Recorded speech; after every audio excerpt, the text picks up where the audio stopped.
Hey guys, Rachel Gramenhofer here with Cosmetics and Toiletries, coming to you with my latest Consumer Pulse report, where I look at the top trends that beauty consumers are searching on within the past week or so, as well as some of the top headlines on C&T.com.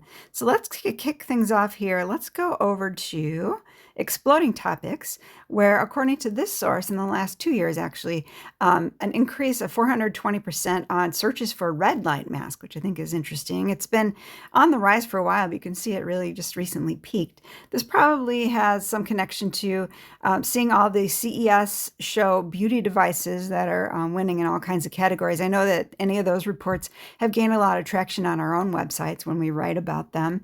But so red lights in particular, this is saying discovered on June 28th, 24. So it's kind of been growing since then.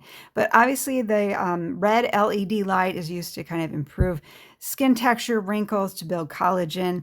And so now consumers can use these treatments, these devices at home. So that is something I thought was interesting, worth pointing out. And just for an example, Forbes wrote about this. This is in January, I believe. Yeah, January 9th, talking about the best LED masks of 26 to not only hit on the fine lines, but also blemishes and dull skin. So you can see, you could dig into this report. It gives you some different brands. Dr. Dennis Gross, Dr. X, SpectraLite, FaceWare Pro is one of the top ones. So just to highlight those, but definitely consumers are interested in devices. So keep an eye out on that.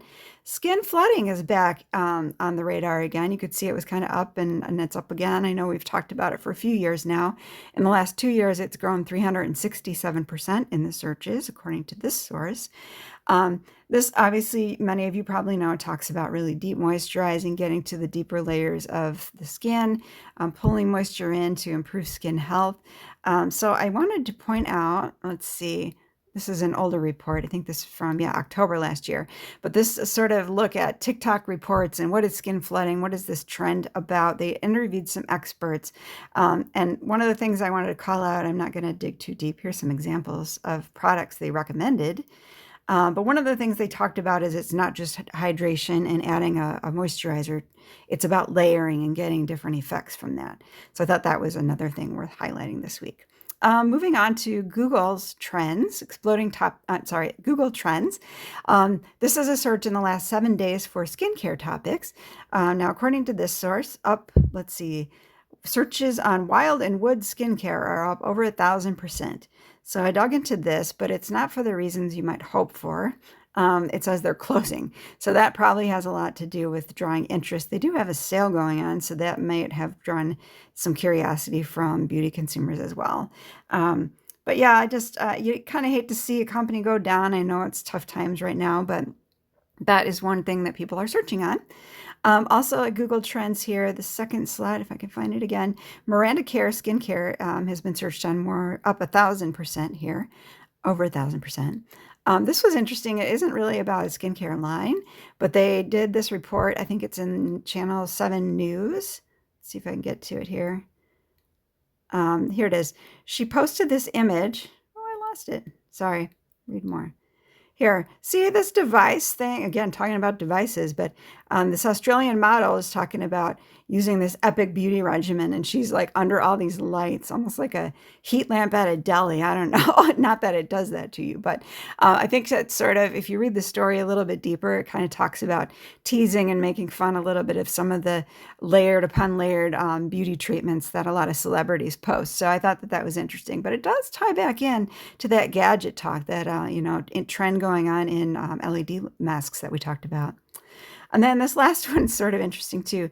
Dog joins mom skincare. This is up 900% in the searches. This is, of course, not a brand, but I did find a report. This is from Yahoo. Let's see, from February 1st.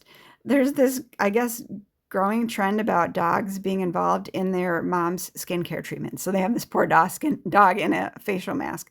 But we have seen interest, I would say, on our website, and curiosity in terms of pet care and how you improve pet health of their hair and their skin, kind of beauty regimens for them. But I just thought this was kind of funny. We don't have a dog anymore. I kind of wish we did, but I think she might have enjoyed the bonding time, at least with this.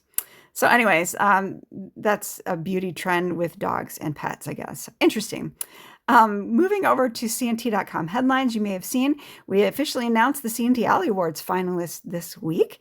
You can check out this long list we have going on, but it's really exciting to see some of the brands that are going head to head, especially the anti-aging actives category, as you might imagine.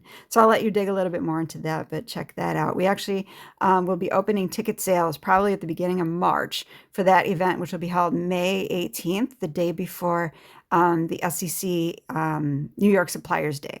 So keep an eye out for those announcements. And then last but not least, also launched this week, our January-February issue finally came out. You could see it's sort of dermatologically highlighted here on the cover. But I wrote about basically a beauty's bold new face in 2026. And I refer to bio beauty because everything is biomimetic, bio-inspired, also bio-derived in a sustainability aspect. But I wanted to highlight dermocosmetics because I feel like that has been a major trend at the forefront of bio beauty, which kind of ties into, you could see our cover here. And one of the cover stories, check it out, is on formulating to enhance laser rejuvenation for skin. So that's it for this week. Sorry for the quick overview, but I hope you found this insightful, if not a little entertaining. Thank you again for joining me. See you again next week. Have a good weekend.